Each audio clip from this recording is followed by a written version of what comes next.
살아계신 예수 그리스도의 은혜가 여러분의 삶 가운데 충만하시기를 소원합니다. 우리 하나님은 지금도 살아계신 하나님이 되십니다. 기도하겠습니다.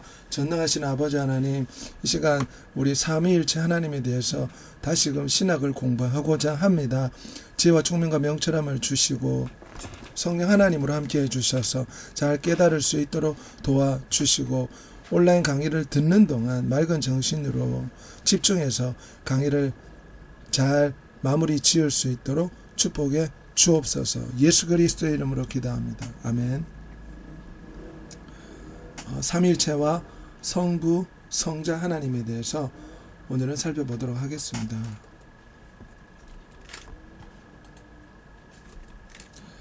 먼저 삼위일체와 성부 하나님인데, 삼위일체 안에서 우리 성부 하나님의 독특한 특성이 있습니다.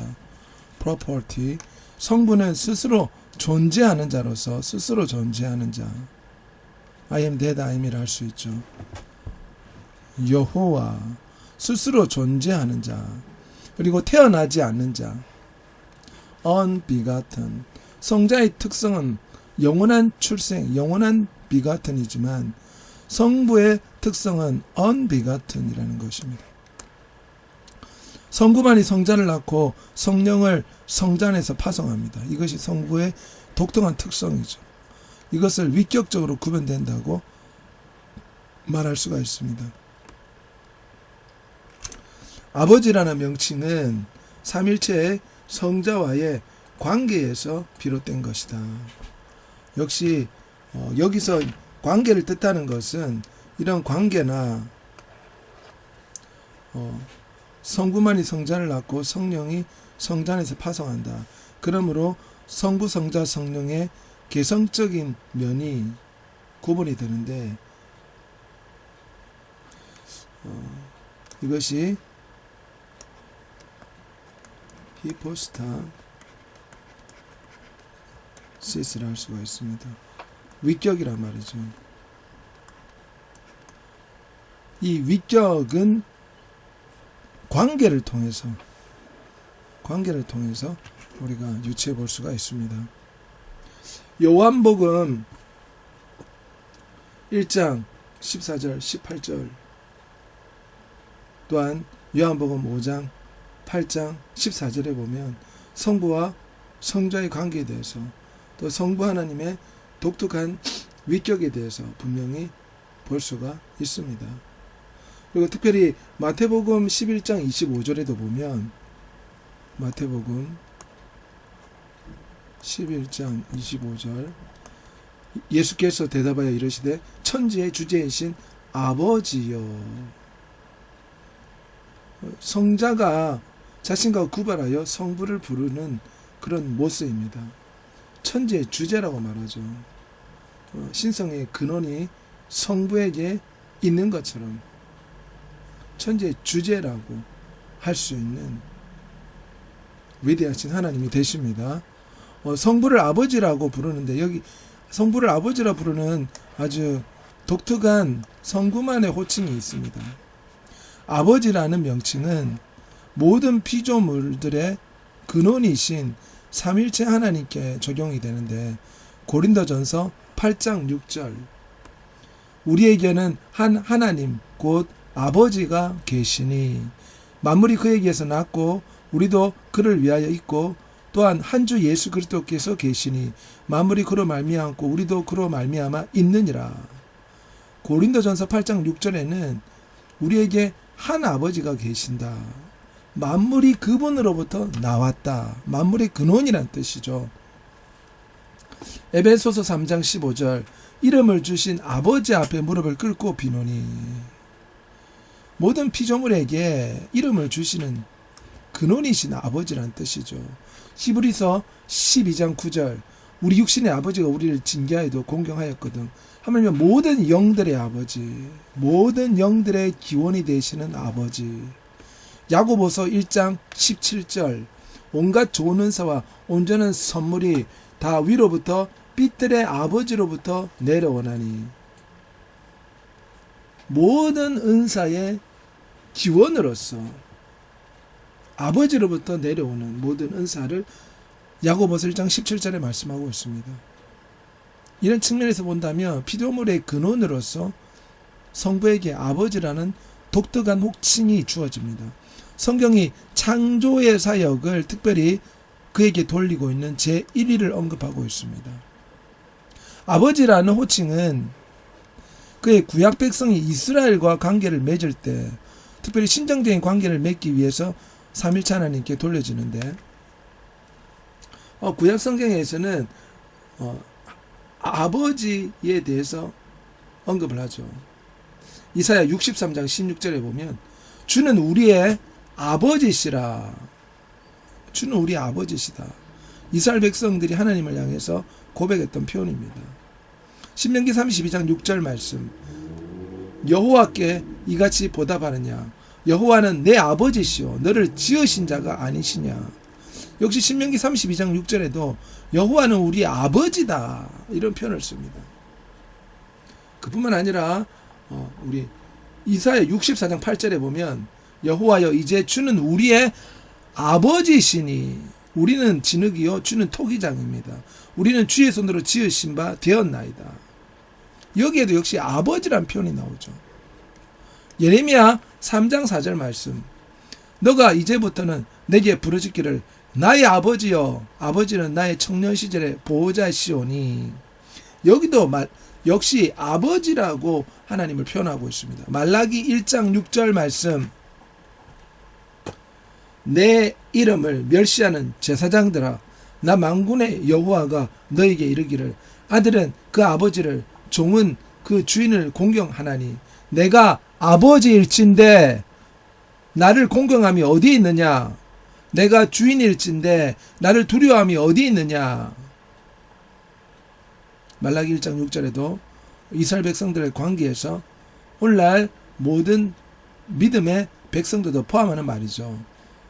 아버지라는 호칭이 주어지고 있습니다. 말라기 2장 10절, 우리는 한 아버지를 가지지 아니하였느냐, 한 하나님께서 지으신 바가 아니냐, 어찌 우리 각 사람이 자기 형제를 거짓으로 향하여 우리 조상의 언약을 욕되게 하느냐.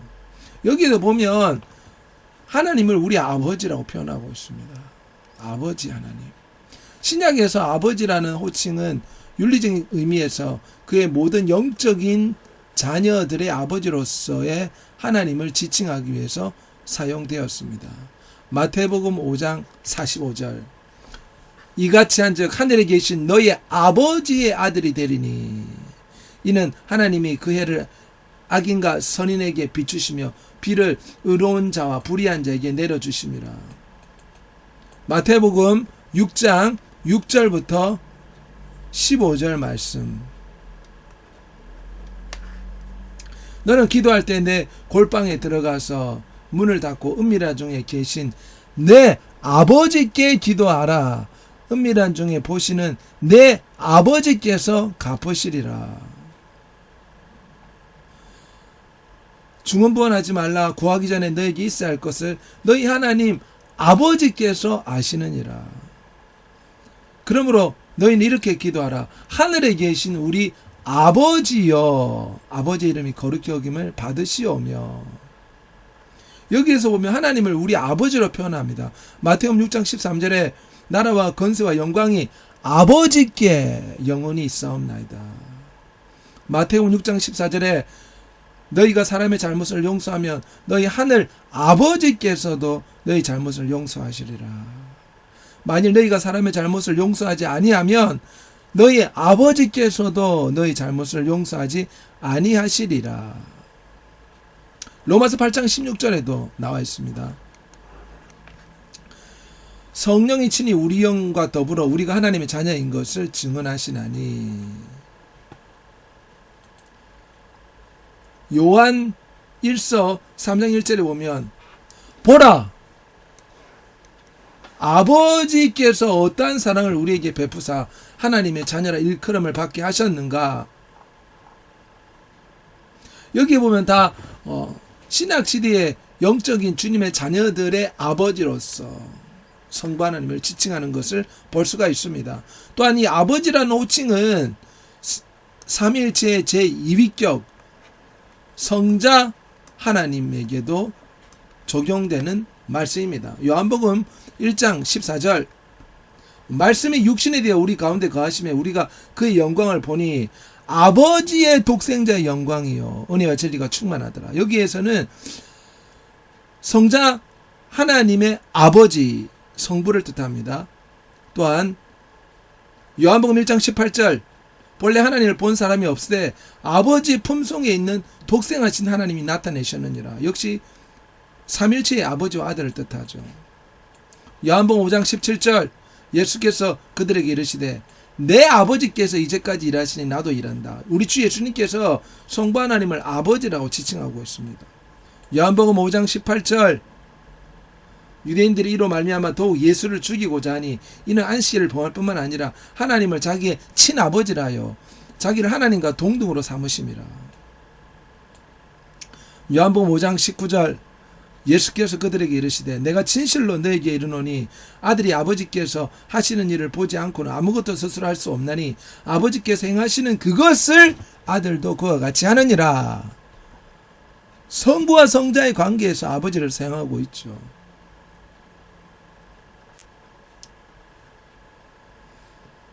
우리는 여기에서 특별히 아버지의 호칭이 계속해서 쓰여지는 것을 볼 수가 있습니다.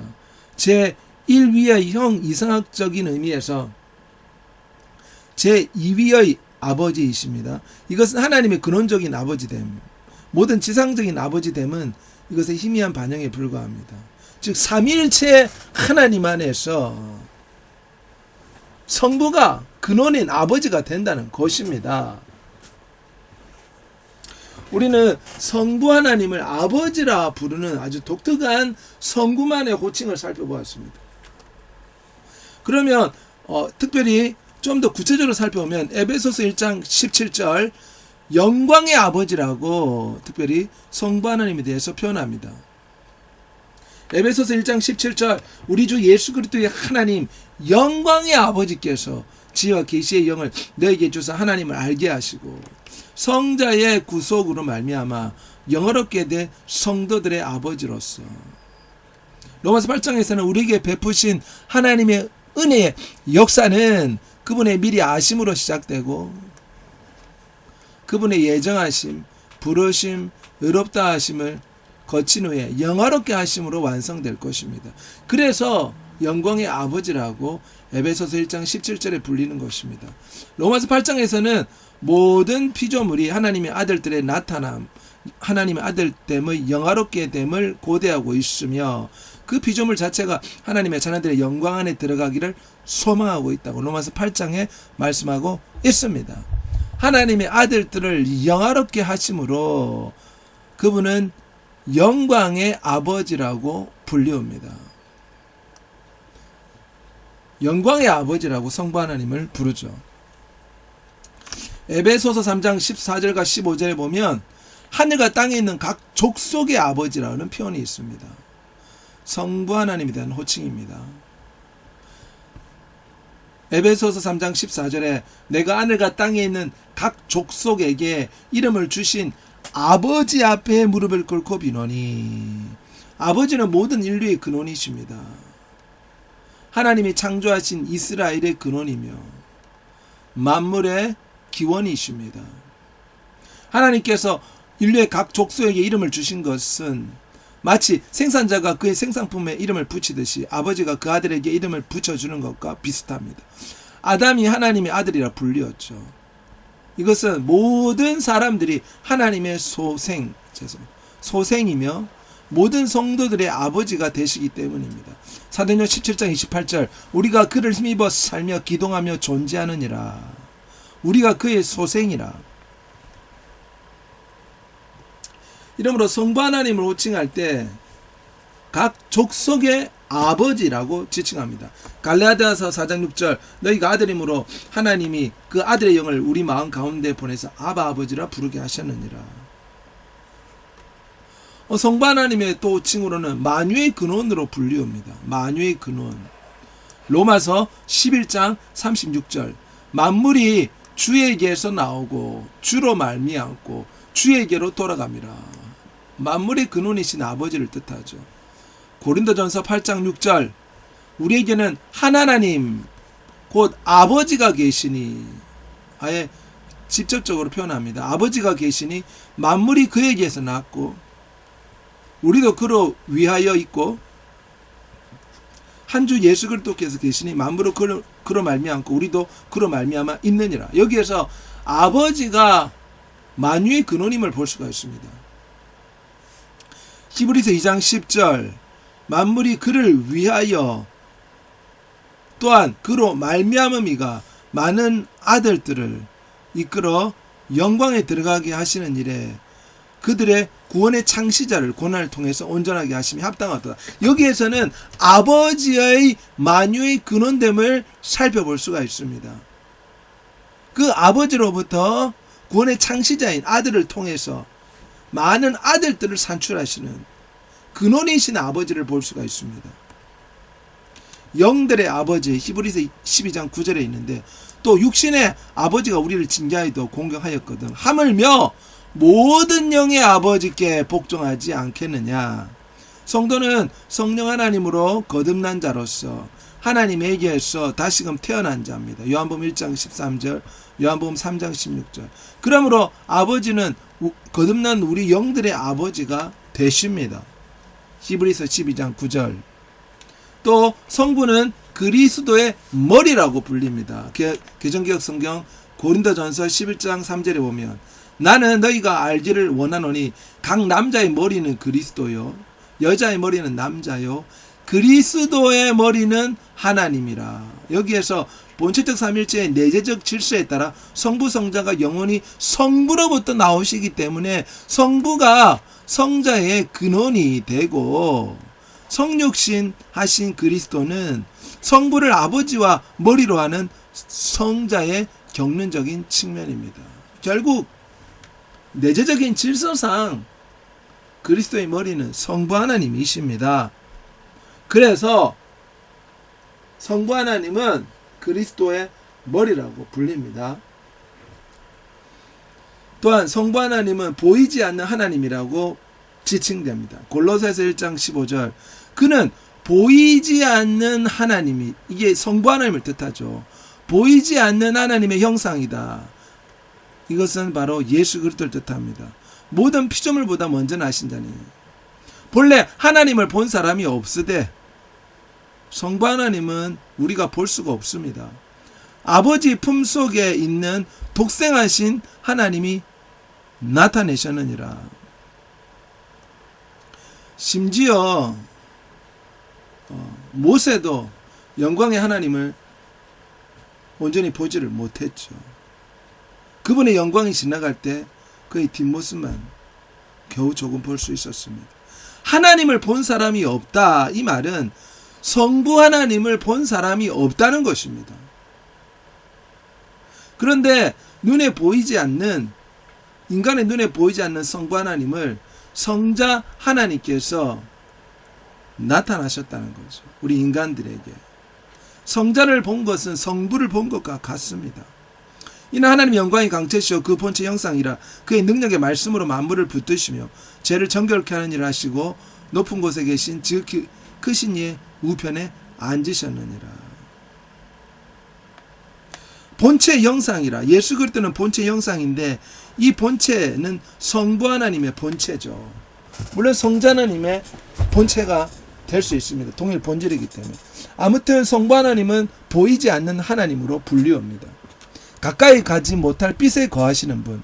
디모데전서 6장 16절 오직 그에게만 죽지 아니함이 있고 가까이 가지 못할 빛에 거하시고 어떤 사람도 보지 못하였고 또 볼 수 없는 이시니 그에게 존귀와 영원한 권능을 돌릴지어다. 이 말씀은 성부 하나님은 우리 인간이 결코 볼 수 없다는 것입니다. 가까이 가지 못할 빛에 거하시는 분. 성부 하나님은 성자 예수 그리스도를 통해서 우리 인간들에게 나타나십니다. 그러므로 빌립에게 말씀하신 것처럼 성자 예수 그리스도를 본 것이 성부 하나님을 본 것이 되는 것입니다. 또 성부 하나님의 호칭에 보면 그분은 유일하신 하나님이시다. 디모데전서 1장 17절 영원하신 왕, 썩지 아니하고 보이지 아니하고 홀로 하나이신 하나님께 영광과 존귀와 영광이 영원 무궁하도록 있을지어다. 보이지 아니하시는 성부 하나님, 홀로 하나이신 하나님. 우리 하나님은 한 분 하나님이십니다. 고린도전서 8장 6절, 우리에게는 한 하나님 곧 아버지가 계시니 만물이 그에게서 났고, 여기 보면 한 하나님, 유일하신 아버지를 말씀하십니다. 고린도전서 8장 4절, 우상의 제물을 먹는 일에 대하여는 우리가 우상은 세상에 아무것도 아니며 또한 하나님은 한 분이시라. 유일하신 하나님. 또한 성부 하나님은 아빠 아버지. 갈라디아 4장 6절, 아빠 아버지라 불립니다. 너희가 아들이므로 하나님이 그 아들의 영을 우리 마음 가운데 보내사 아빠 아버지라 부르게 하셨느니라. 생명의 근원이신 아버지는 성령 하나님을 통해서 성자의 구속 안에서 많은 아들들을 태어나게 하셨습니다. 그래서 아빠 아버지라 불리는 것입니다. 성부 하나님은 소멸하는 불로 불립니다. 히브리서 12장 29절, 우리 하나님은 소멸하는 불이시라. 성부 하나님은 거룩하고 의로운 분이시며 거룩하지 않는 것들과 불순종하는 것들을 결국 소멸시키는 불이십니다.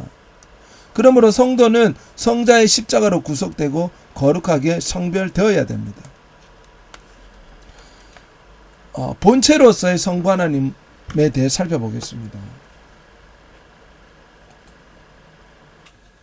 본체로서의 성부 하나님, 성부 하나님은 무엇에게도 속해 있지 아니하며 아무 것으로도 구성되지 아니한 자존자이시다. 이거는 이제 성부 하나님만 바라볼 때 그렇다는 것입니다. 피조물에게, 어떤 피조물에게도 속해 있지 않습니다. 그리고 아무 것으로부터 구성되지 않는, 피조물이 어떤 것으로부터 구성되지 아니한 스스로 계신 I am that I am, 자존자이라는 거죠. 여호와. 성부는 누구에게서도 나시지 아니하셨으며 언비같은, 어디에서도 나오시지 않으셨으며, 성부는 성자를 영원히 낳으시고 성령을 영원히 보내십니다. begotten, proceed, procession. 성부는 삼위의 일위격이지만 무한하시고 영원하시고 불변하심에 있어서 성자와 성령과 동일하시고, 영광과 위엄과 권능에 있어서도 성자와 성령은 동등하십니다. 왜냐? 같은 호모우시아, 같은 동일 본질이기 때문에 성부와 성자와 성령의 영광과 존귀와 능력은, 권능은 동등합니다. 경륜적 관점에서의 성부 하나님, 경륜적 관점이라는 것은 피조물의 세계와 연관된 인류사에 침투하신 하나님이라 할 수가 있죠. 경륜적 관점에서의 성부 하나님, 성부 하나님은 구속의 역사를 계획하시는 분으로 지칭됩니다. 성부는 계획하시고 성자는 십자가의 구속을 이루시고 성령 하나님은 십자가의 구속을 적용하시고 완성하신다고 경륜적 관점에서 말할 수가 있죠. 초기 단계의 창조와 섭리의 사역들, 왜냐하면 창조의 근원은 성부에게 주어지기 때문에 그렇습니다. 또한 그 관점에서 본다면 성부가 인류 구원을 위해서 성자를 보내었습니다. 그리고 성부와 성자가 성령 하나님을 보내셨습니다. 구원의 계획 속에 계신 삼일체를 거룩하고 의로우신 존재로 나타나는 사역. 벌커프가 이런 식으로 경륜적 삼일체에 대해서 성부 하나님의 역할에 대해서 이렇게 정리하였습니다. 그러면 사역적인 측면에서 성부 하나님을 살펴볼 텐데, 성부 하나님은 주로 창조로 대표됩니다. 특별히 창조 사역에서의 계획자로, 근원으로 대표되죠.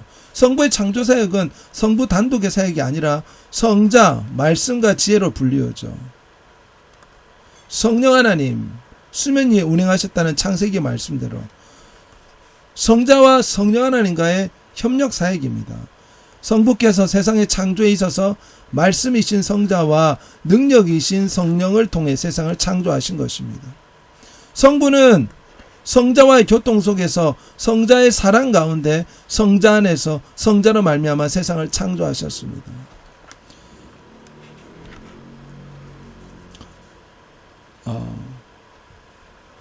특별히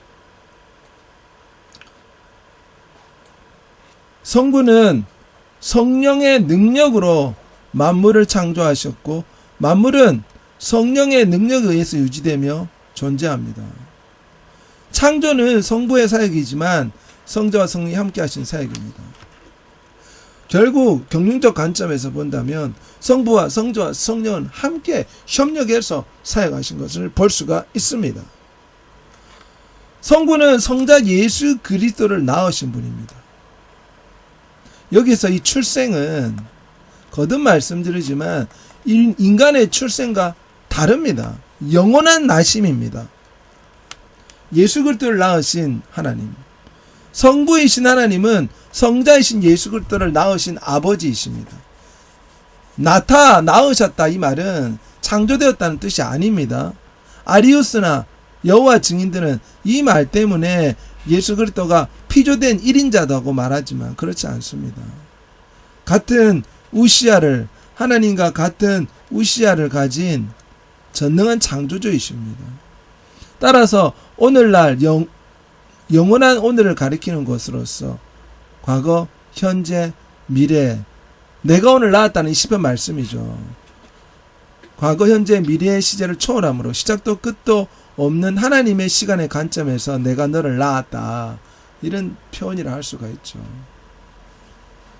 성부가 영원함으로 성자 또한 영원하시며 성자가 아버지 안에 계심으로 성부 또한 아들 안에 계십니다. 상호, 내주, 동시공존, 상호침투. 이것을 페리코네시스라고 부르죠. 성자 또한 영원하시며 성자가 아버지 안에 계심으로 성부 또한 아들 안에 계신다. 아버지의 독생자로서의 예수 그리스도. 독생자를 낳으신 분이 성부라는 뜻이죠. 우리가 그 영광을 보니 아버지의 독생자의 영광이요 은혜의 진리가 충만하더라. 성자 예수 그리스도는 성부 하나님의 독생자입니다. 독생자랑 유일하다. 본질과 속성에 있어서 예수 그리스도와 같은 존재는 성부 하나님 외에는 없다는 것입니다. 그런 의미에서 독생자 예수 그리스도는 오직 아버지 하나님의 하나뿐인 아들이시며 단 한 번 낳으신 영원한 아들이시며 유일하게 인간이 되어 임마누엘로 오신 아들입니다. 그래서 우리 성부 하나님은 성자 예수 그리스도를 낳으신 분으로 생각할 수가 있습니다. 또한 성부 하나님은 성령 하나님을 보내시는 분이십니다.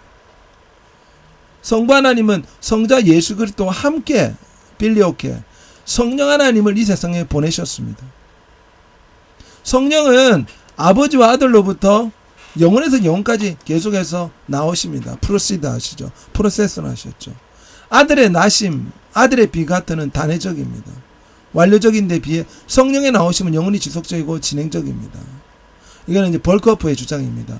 이러한 성령 하나님의 나오심은 지금도 계속되고 있습니다. 아버지와 아들의 뜻을 수행하시는 성령 하나님. 성부 하나님은 성령을 보내시는데 이 성령 하나님은 아버지의 뜻을 행한다는 거죠. 성령께서는 아버지 하나님 예수 그리스도의 뜻을 수행하십니다. 그러기 위해서 아버지와 아들에게서 나오셔서 모든 피조물과 관계하시고 인간을 구원시키는 활동을 하십니다.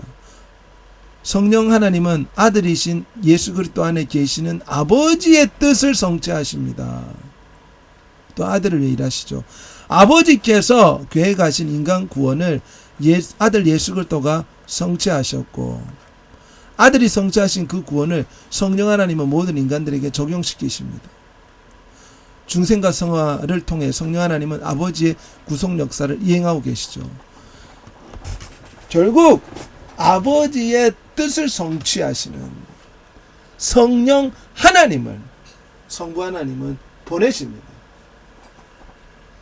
그리고 성부 하나님은 모든 피조물을 창조하시고 통치하시는 분으로 불리웁니다. 만물을 창조하신 하나님 아버지, 성부 하나님은 만물을 창조하신 하나님이십니다. 창조는 삼일체 하나님의 공동세약이지만 그 주체의 기원은 성부 하나님으로부터 비롯됩니다. 만물의 근원, 만물의 창조자로 불립니다. 또 만물을 통치하시죠. 시편 103편 19절 여호와께서 그 보좌를 하늘에 세우시고 그 정권으로 만유를 통치하시도다. 성부 하나님은 만물을 보존하시고 통치하십니다. 아버지 하나님께서 물리적 세계뿐 아니라 생물계, 영계를 통치하시고 이성적, 도덕적 피조물인 인간계도 통치하십니다. 하나님은 모든 존재의 사건과 천사까지 통치하십니다. 성부 하나님 만물을 통치하시기에 바로 모든 성도와 모든 피조물의 아버지가 되십니다. 그럼 여기서 우리는 이제 성자, 삼일체와 성자에 대해서 살펴보도록 하겠습니다.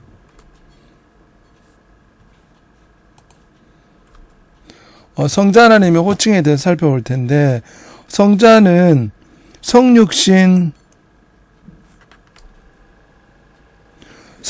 이전의 입장에서부터 하나님의 아들로 언급되고 있습니다.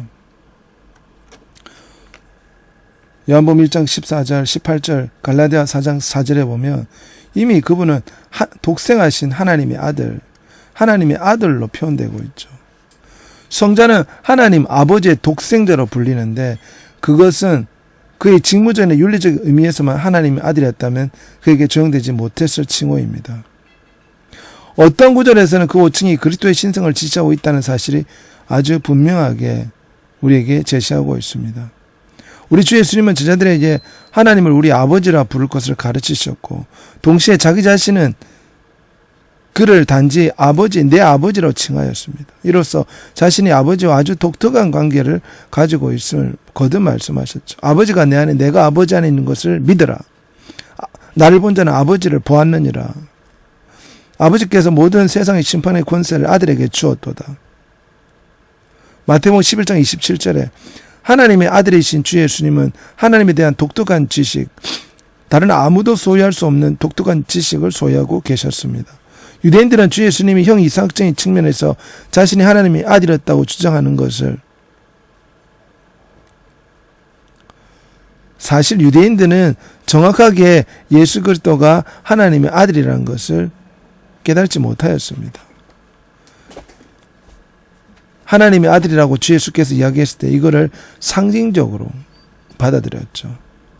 그리고 주 예수님께서 아버지가 내 안에 내가 아버지 안에 있다고 외쳤을 때 유대인들은 돌을 들어서 우리 주 예수님을 신선 모독이라고 주 예수님을 죽이려고 하였습니다. 이런 측면에서 본다면 유대인들은 예수 그리스도가 하나님의 아들이라 선포되었을 때 상징적으로만 받아들였을 뿐입니다. 직무적 의미에서 성자 호칭이 있는데 하나님의 아들이라는 호칭을 중보자로서 예수 그리스도에게 적용하고 있는 것이 마태복음 8장과 요한복음 1장 11장에서 나옵니다. 메시아적인 아들됨, 물론 그리스도의 근원적인 아들됨과 연관이 있는데 그가 아버지로서 메시아로서 하나님의 아들이라고 불릴 수 있는 것은 단지 그가 하나님의 본체적이고 영원한 아들이셨기 때문입니다. 메시아적 아들됨은 그리스도의 영원한 아들됨을 반영합니다. 이러한 메시아적 아들됨의 입장으로부터 하나님은 이들의 하나님이라고까지 불리우며 때때로 주와 구별하여 하나님으로 언급되고 있습니다. 직무적 의미에서 메시아 하나님의 아들됨이 성경에 자세히 반영되어 있죠. 그러면 성자의 위격적 실천을 살펴보겠습니다. 성경은 성부와 성자를 서로 동렬로 언급하는 방식은 그 어느 한편이 다른 한편과 똑같이 위격적이라는 사실, 둘 사이에 존재하는 위격적 관계를 암시합니다. 동등한 어떤 관계가 있다는 거죠. 독생자와 맏아들이라는 명칭은 성부와 성자의 관계가 독특하지만 출생과 발생, 이런 관계를 표현할 수가 있죠. 맏아들이라는 명칭은 골로새서 1장 15절, 히브리서 1장 6절에 발견되며 성조의 영원한, 여기는 발생, 성조의 영원한 비같은, 영원한 나심, 그것은 단지 그가 모든 창조 이전에 존재하셨다는 것을 의미합니다. 성경의 로고스라는 용어의 독특한 사용도 같은 방향을 지시하고 있습니다. 이 로고스, 말씀은 그와 세상과의 관계를 표현하기 위함이 아니라 성부와의 밀접한 관계죠. 성부의 말씀이 예수 그리스도이다. 말과 말하는 자의 관계, 그것이 성자에게 적용된 것입니다. 철학과 달리 성경은 로고스를 위격적으로, 인격적으로 표현하고 있으며 하나님의 아들과 동등되게 표현하고 있습니다. 성경은 성자를 형상 혹 하나님의 형상으로, 성자를 하나님의 형상으로 묘사하고 있습니다. 고린도후서 4장 4절, 골로새서 1장 15절, 히브리서 1장 3절, 보이지 않는 하나님의 형상이다. 하나님은 성경에서 분명히 인격적인 존재로 나타납니다. 만일 하나님 형상이라면 그도 역시 인격적이어야 됩니다. 그래서 성자는 위격적인 실존을 가지고 있다는 거죠. 여기에서 위격적인 이 실존은 히포스타시스죠.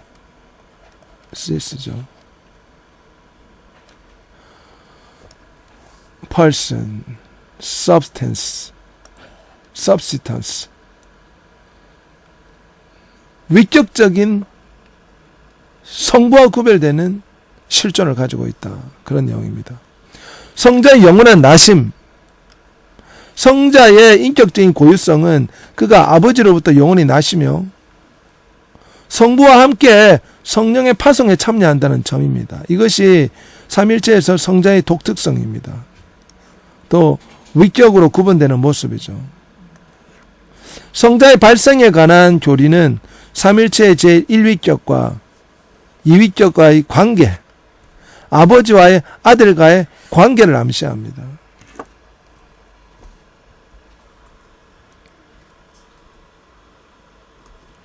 성자의 영원한 나심, 성부의 필연적 행동을 통해서 성자가 나셨는데 주의할 것은 성자의 발생은 하나님의 필연적이고 완전히 자연적인 행위로 간주됩니다. 여기서 필연적이란 말이 중요하죠. 우연히 됐다는 말이 아닙니다. 성부의 의지가 있죠. 이것은 성자의 발생이 결코 성부의 의지와 관계되어 있지 않다고 의미하지는 않는다. 성자의 발생은 성부의 필연적 의지의 행위이다. 그것은 단순히 동시 발생적 의지가 그 출생을 완전히 기뻐하실 거라는 사실을 의미하고 있다. 필연적이란 말이 중요합니다. 결코 우연히 성부로부터 성자가 나온 것이 아닙니다. 성자의 나심은 성부의 필연적이고 의지적인 것을 통해서 성자는 성부로부터 영원히 나십니다. 만일 성부의 선택적 의지에 의존하는 성자의 발생은 결국은 아리우스나 오리겐파에 주장하는 것처럼 성부와 동등하지 않는 신성, 유사 본질이라 말하죠. 동일 본질이 아닌 유사 본질이 될 수 있습니다. 이것은 이단으로 지목되었죠. 그러므로 성부의 필연적인 행동을 통해서 성자가 나셨습니다. 성자의 영원한 나심, 영원한 비가트는 성부의 영원한 행동을 통하여 성자가 나십니다. 아주 먼 과거에 완성된 행동을 의미하는 것이 아니라 그 발생이 무시간적 행위이고 타임레스, 영원한 현재의 행위, 항상 계속되지만 언제나 완성된 행위, 즉 영원의 관점에서 성부는 성자를 낳으십니다. 이 영원성은 성자의 성제성, 태초 이전에 존재하신 선제성이나 성부의 동등성을 추론해주는 부분입니다.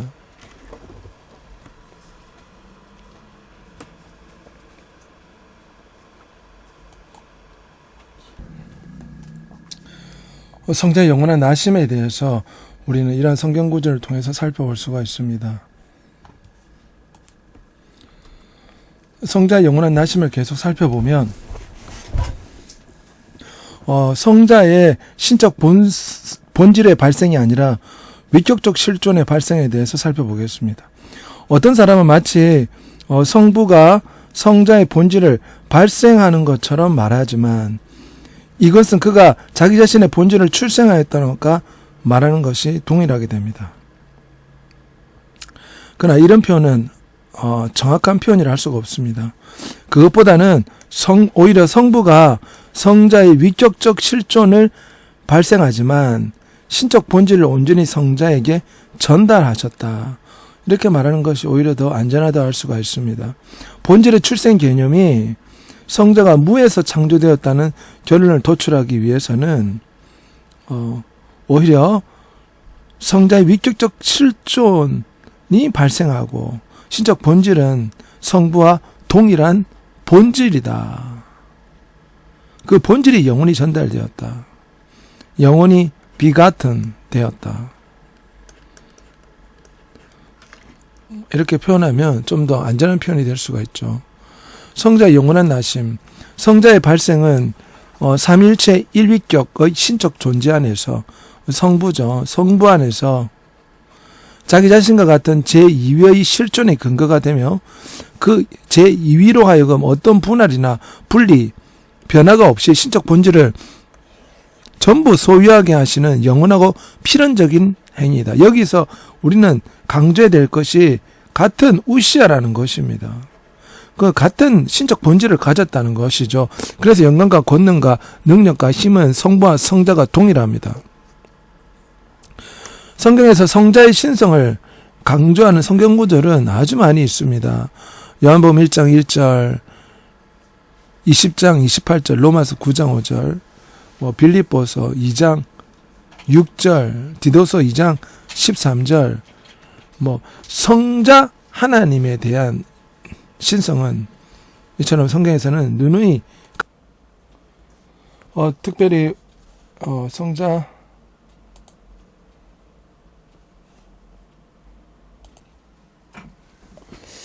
성자의 신성을 우리가 살펴볼 텐데 특별히 요한복음 1장 1절에 태초에 말씀이 계시니라 이 말씀이 하나님과 함께 계셨으니 이 말씀은 곧 하나님이시니라. 로마서 9장 5절에 그리스도는 만물 위에 세세의 찬양을 받으실 하나님이시니라. 빌립보서 2장 6절에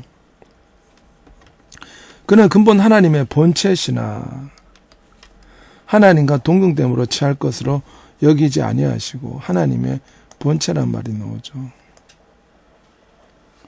디도서 2장 13절과 요한일서 5장 20절에도 예수 그리스도의 왕되심에 대해서 나와 있습니다. 특별히 신체는 호칭을 사용할 때 이사야 9장 6절은 중요한 말씀입니다. 한 아기가 우리에게 낳고 한 아들을 우리에게 주신 바 되었는데 그에게는 정사를 메었고 그 이름은 기묘자라 모사라 전능하신 하나님이라 영존하시는 아버지라 평강의 왕이라 할 것임이니라. 이사야 40장 3절도 중요합니다. 우리 하나님의 대로를 평탄케 하라. 여호와의 길을 예비하라. 여기서 여호와 우리 하나님은 예수 그리스도의 사역을 뜻하는 것입니다. 예레미야 23장 5절에 보면 여호와의 말씀이니라 보라 때가 이르리니 내가 다윗에게 한 의로운 가지를 일으킬 것이라 그가 왕이 되어 지혜롭게 다스리며 세상에서 정의와 공의를 행할 것이라. 또 성경은 성자 하나님에 대해서 영원한 존재라고 말하고 있죠.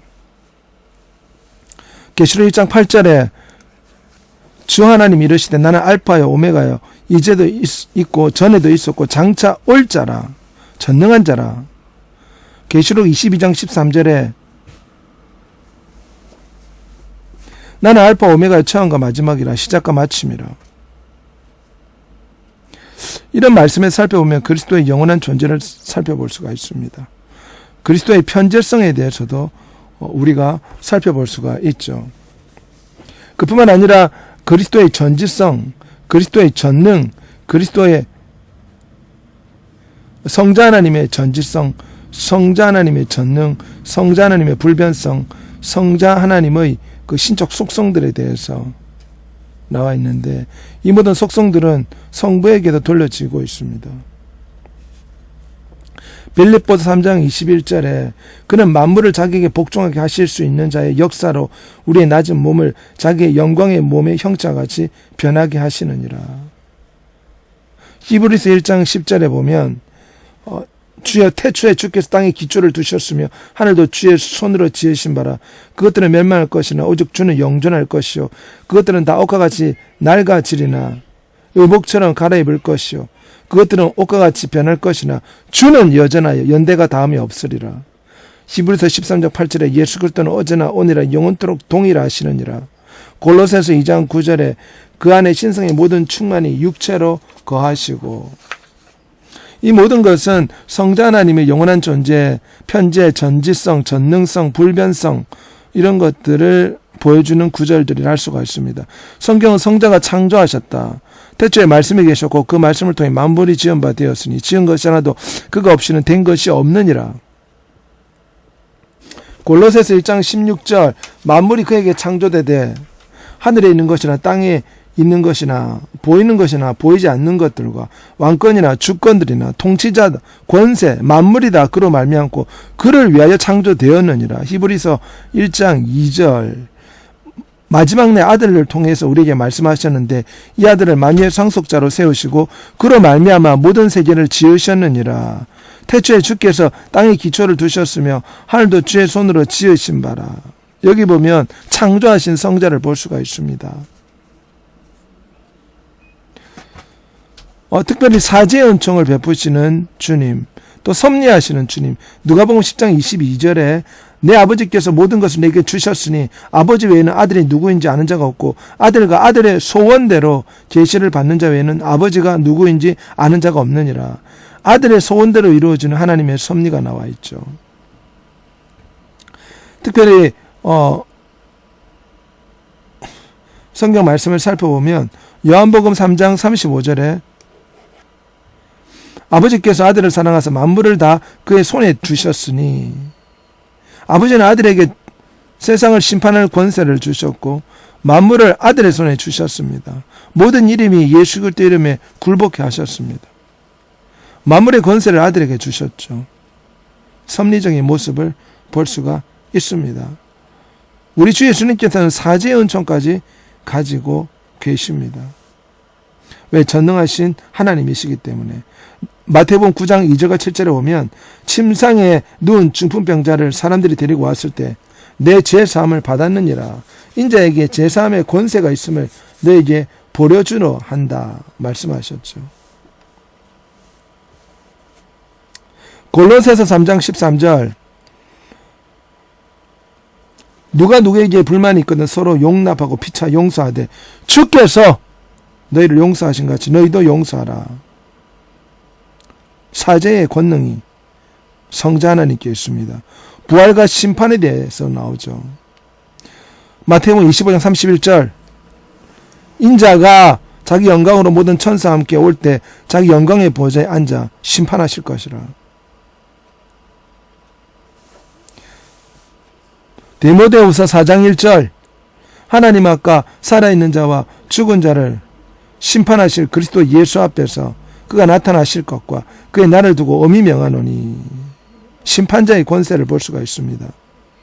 만물의 마지막 붕괴와 갱신에 관여하시는 분입니다. 만물을 의복처럼 갈아입을 것이요 없어질 것이나 주는 여전히 영원하시리라. 빌립보 3장 21절 말씀 그는 만물을 자기에게 복종하게 하실 수 있는 자의 역사로. 계시록 2장 21장 5절 말씀 등을 살펴보면 신적인 사역들을 우리가 살펴볼 수가 있습니다.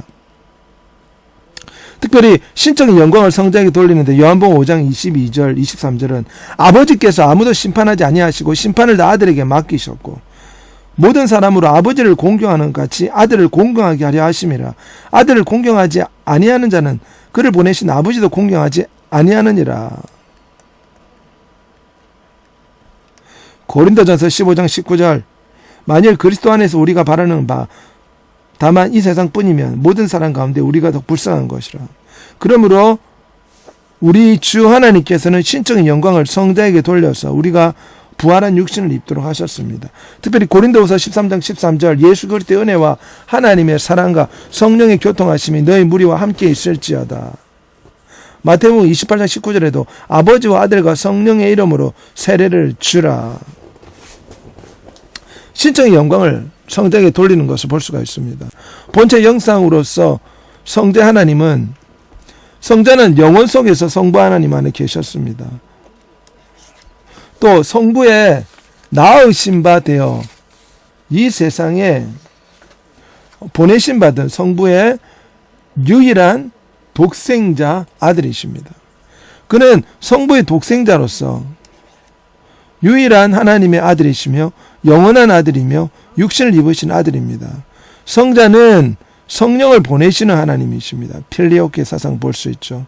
성령은 성자의 영입니다. 로마서 8장 9절에 너희 속에 하나님 영이 거하시면 너에게 육신이 있지 아니하고 영이 있나니 누구든지 그리스도의 영이 없으면 그리스도의 사람이 아니라. 갈라디아서 4장 6절 너희가 아들이므로 하나님이 그 아들의 영을 우리 마음 가운데 보내서 아빠 아버지라 부르게 하셨느니라. 빌립보서 1장 19절 예수 그리스도의 성령의 도우심, 성자의 영을 언급하고 있죠. 이런 구절들은 성자는 성부와 함께 이 세상에 성령을 보내십니다. 요한복음 15장 26절은 이 필레오키의 핵심 구절입니다. 내가 아버지께로부터 너에게 보낼 보혜사 곧 아버지께로부터 나오시는 진리의 성령이 오실 때 그가 나를 증언하실 것이라. 성자가 성령 하나님을 보내신다. 그런 뜻입니다. 내가 그를 너에게 보내리라. 요한복음 16장 7절 보혜사를 보내리라. 성자는 제3위의 이익격이지만 무한하시고 영원하시고 불변하심에 있어서 성부와 성령과 동일하시고 영광과 위엄과 권능에 있어도 성부와 성자가 동일하십니다. 왜냐하면 성부와 성자와 성령은 하나의 우시아를 소유하고 있기 때문에 그렇습니다. 동일 본질이기 때문에 그렇죠. 만물이 성부에게 났다면 그것들은 성자로 말미암습니다. 고린도전서 8장 6절 우리에게는 하나님 곧 아버지가 계시니 만물이 그에게서 났고 우리도 그를 위해 있고 또 한 주 예수 그리스도께서 계시니 만물이 그로 말미암고 우리도 그로 말미암음이니라. 왜냐하면 만물이 성부에게서 났지만 성부와 동일 본질인 성자로 말미암습니다. 성부가 만물의 절대적인 원인으로 나타나신다면 성자는 중보적인 원인으로 분명히 나타납니다. 만물이 성자로 말미암아 창조되고 유지되는 자연계에도 적용되는 말씀이죠. 요한복음 1장 3절 만물이 그로 말미암아 지은 바 되었으니 지은 것이 하나도 그거 없이는 된 것이 없느니라. 히브리서 1장 2절 아들을 통하여 우리에게 말씀하셨는데 아들을 만유의 상속자로 세우시고 그로 말미암아 모든 세계를 지으셨느니라. 창조자 성자 하나님에 대해서 말씀하고 있죠. 그는 세상에 오셔서 각 사람을 비추는 빛입니다. 그리고 그것은 구속 역사에도 적용됩니다. 구속의 계획에 있어서 그는 자기 백성을 보증하시는 보혜사가 되십니다. 성부의 구속의 계획을 실행하십니다. 시편 40편 7절 그때 내가 말하기를 내가 왔나이다. 나를 가리켜 기록한 것이 두루마기 책에 있나이다. 나의 하나님이여 내가 주의 뜻을 행하기를 즐거워하니 주의 법이 나의 심중에 있나이다. 예표적으로 예수 그리스도의 오심을 기록한 말씀이죠. 성육신, 고난, 죽음에서 성부의 뜻을 실행하셨습니다. 지혜와 권능과 국률과 은혜의 속성들은 우리 주 예수 그리스도께 돌려줍니다. 왜냐하면 삼일체 하나님은 동일 본질이기 때문입니다. 구원사의 성취자로서의 성자 하나님, 성자 하나님의 사역은 구원으로 대표되는데 경륜적 입장이죠. 성자는 말씀으로 성부의 창조에 가담하여 만물의 창조에 있어서 중보적 원인으로 일하셨고 그 유지에도 같이 참여하십니다. 만물이 그로 말미암아 지은 바 되었고 골로새서 1장 15절 16절 그로 말미암아 만물이 유지되고 있다고 말하고 있죠. 성자는 구원을 위해 인간의 몸을 입으시고 세상에 오셨고 인간의 죄를 대신 지심으로 인간의 고통과 신앙을 자신의 것으로 하고 십자가의 대속을 이루셨다. 성자의 구속사역은 성부의 계획에 근거하며 성령의 능력을 통해서 이루어졌습니다. 삼일체의 구원사의 협동 역사를 볼 수가 있습니다. 삼일체와 성자의 성육신, 성부 하나님을 계시하기 위한 성육신이었습니다. 말씀이 육신이 되어 우리 가운데 거하심에 우리가 그 영광을 보니 하나님의 독생자의 영광이라.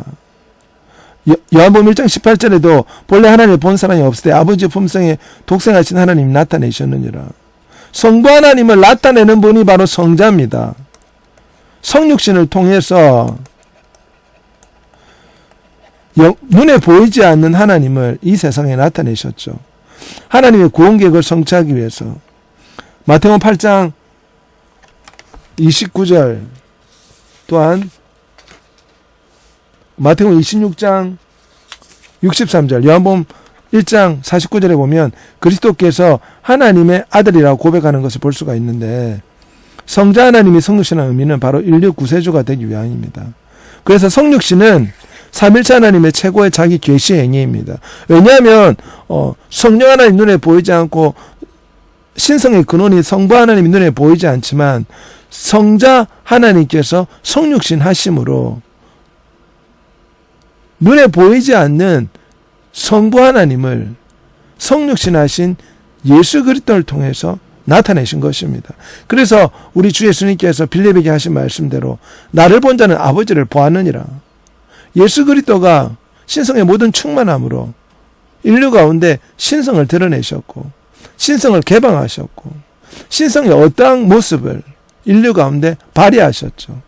최고의 미덕을 통해서 십자가의 사랑을 통해서 하나님의 신성을 성육신하신 예수 그리스도를 통해서 우리에게 보여주셨습니다. 오늘은 여기까지 하도록 하겠습니다. 여러분의 학업 가운데 선교 현장 가운데 예수 그리스도의 은혜가 충만하시기를 소원합니다. 감사합니다.